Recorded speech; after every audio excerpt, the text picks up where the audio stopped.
երեք այստեղ քննարկումներ եղան ֆինանսա-բյուջետային հանձնաժողովի նախագահի տեխնացիան ժամանակ եւ հնչեցին մի քանի քաղաքական հարցադրումներ, որոնց ի թիվս նաեւ ֆինանսա-բյուջետային որոշակի բաղադրիչների կուզեի անդրադառնալ։ Քաղաքականության մեջ երբեմն շատ հեշտ է խոսել պատմության, անցյալի եւ ուրիշների պատասխանատվության մասին։ Շատ ավելի դժվար է սեփական պատասխանատվության մասին խոսելը։ Այստեղ խոսակցություն գնաց քաղաքական միգրացիայի, կուսակցությունների փոփոխության, տարբեր քաղաքական թևերում մարդկանց հայտնվելու մասին։ Եթե չեմ սխալվում, խորհրդարանի պատգամավորներից մեկը վերջերս իր ելույթում օրինակ բերեց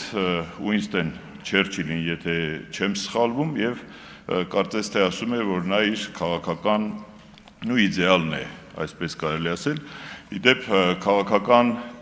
մտքի ամենամեծ տրանսֆորմացիան հենց Ուինստոն Չերչիլին է պատկանում, երբ որ կոնսերվատիզմից քայլ է կատարել դեպի լիբերալիզմ։ Այսինքն ինքն իրենով կուսակցություն փոխելը, այս կամ այն թևում հայտնվելը պարզավելի արարք չէ, եթե դրա տակ չկա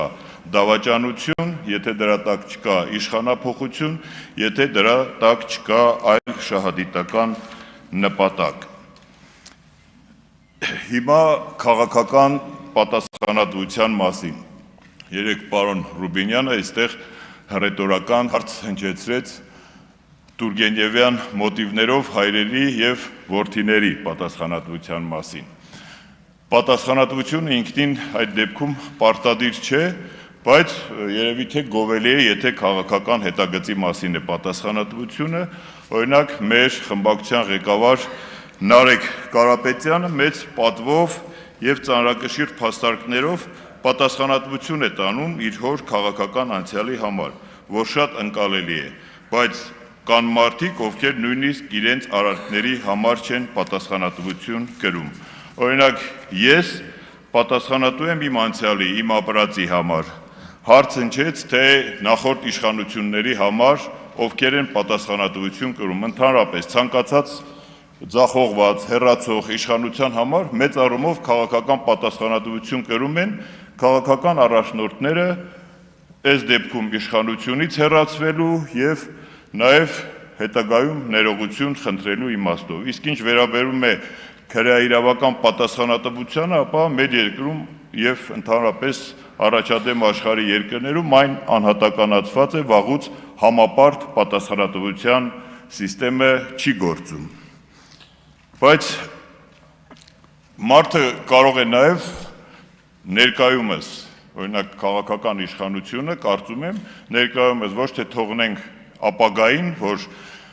իշխանազրկումից հետո պատասխանատվության մասին խոսք գնա, այլ ներկայիս քաղաքական իրավիճակի, քաղաքական համակարգի, ձախողումների, կադրային սխալ նշանակումների, վարած սխալ քաղաքականության առումով կարծում եմ հնդածս կարելի է նաև պատասխանատվություն կրել ներկայի համար։ Ինչ վերաբերվում էր ինձ, այո, ես զբաղեցրել եմ պաշտոն, ես ղեկավարել եմ քաղաք եւ իմ ղեկավարման տարիների համար կրում եմ պատասխանատվություն։ Իսկ այդ պատասխանատվության գնահատականը ինձ տվել է ժողովուրդը 21 թվականին, առավելապես ինձ ձայներ տալով ընտրություններին։ Իդեպ, երբ որ խոսվում է մարդկանց կուսակցականության, քաղաքական անցյալի ներկայի մասին, ես ուզում եմ ընդամենը հիշեցնել այստեղ հավաքված մեր գործընկերներին ու նաև մեր հայրենակիցներին, որ մեղադրելի չէ այն արարքը, երբ մարդը աշխատել է իր պաշտոնում, ղեկավարել է իրեն վստահված քաղաքացիների կողմից վստահված քաղաքը, եւ իդեպ նաև նշեմ, եթե ինձ խայթելու համար հաճախ կուսակցական պատկանելությունը նշում են որպես նախորդ իշխանությունների հետ աշխատած, ապա ես նախորդ իշխանությունների ժամանակ աշխատել եմ 1.5 տարի եւ ԿՊ իշխանությունների ժամանակ աշխատել եմ 3.5 տարի։ Հիմա ես չգիտեմ խայթել ինչպես։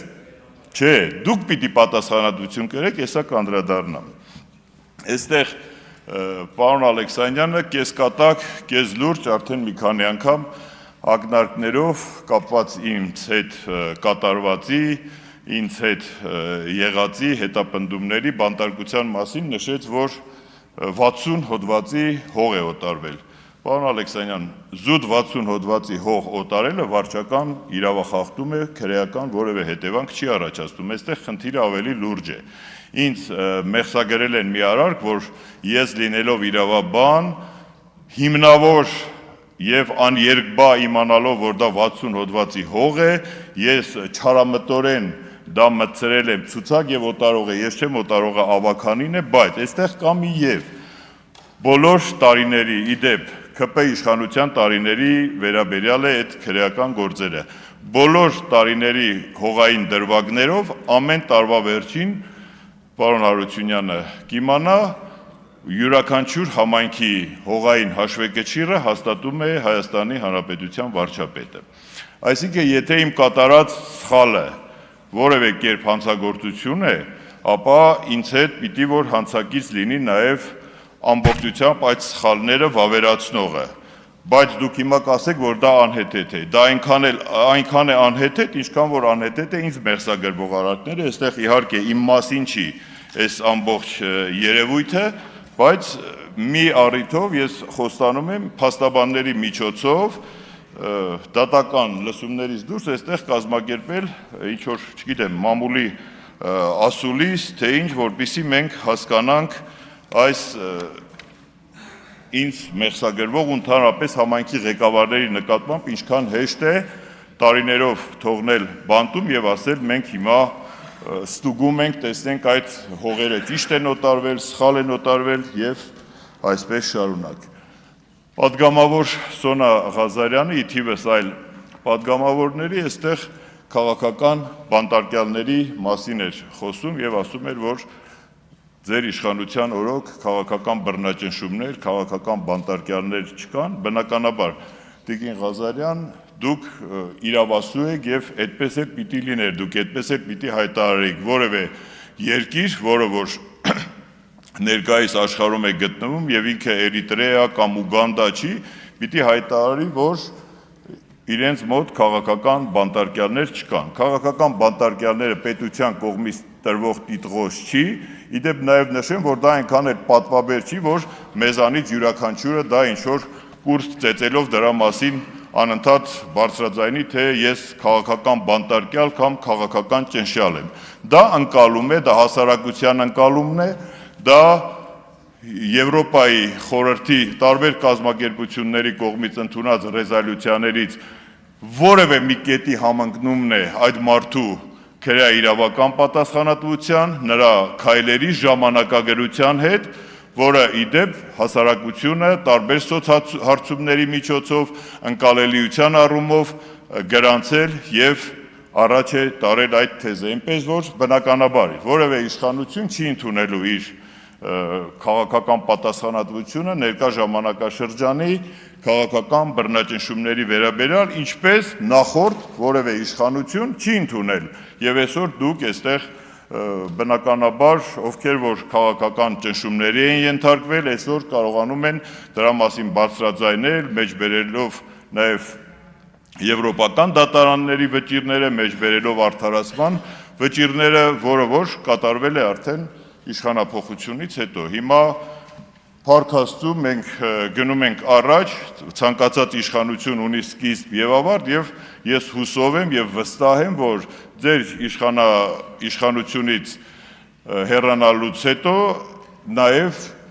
այն քաղաքական բռնաճնշյալները, ովքեր որ ենթարկվել են քաղաքական հետապնդումների, իրենք էլ կկարողանան ձեզ նման նստել եւ ասել, որ մեր նկատմամբ կան այս կամ այն վճիռները եւ այլ, ինչը կարծում եմ ներկա աշխարհում ընդունելի է։ Ինչ վերաբերվում է համայնքների հետ կապված ֆինանսական բաղադրիչին, այստեղ քննարկվում է ֆինանսա-բյուջետային հանձնաժողովի նախագահի հարցը եւ ընդհանրապես որպես իշխող ուժ, որպես ֆինանսա-բյուջետային քաղաքականության վրա ազդեցություն եւ որոշումներ կայացնող ուժ, ես կհորդորեի մեծ ուշադրություն դարձնել համայնքների ֆինանսավորման բաղադրիչներին եւ դրա համամասնություններին։ Ես մասնակիցն եմ եղել միջազգային տարբեր խորհրդաժողովների, մաս եմ կազմել նաև Արևելյան գործընկերության քաղաքապետերի դաշնագրի ֆորումներին 30 վայրկյան, հա, եւ կուզենայի, որ մեր ֆինանսա-բյուջետային հաստատությունները ու ֆինանսիստները ուշադրություն դարձնեին համայնքների ֆինանսական անկախության, համայնքների ապակենտրոնացման եւ նրանց ինքնուրույնության բարձրացման ուղղված ֆինանսա-բյուջետային քաղաքականությանը։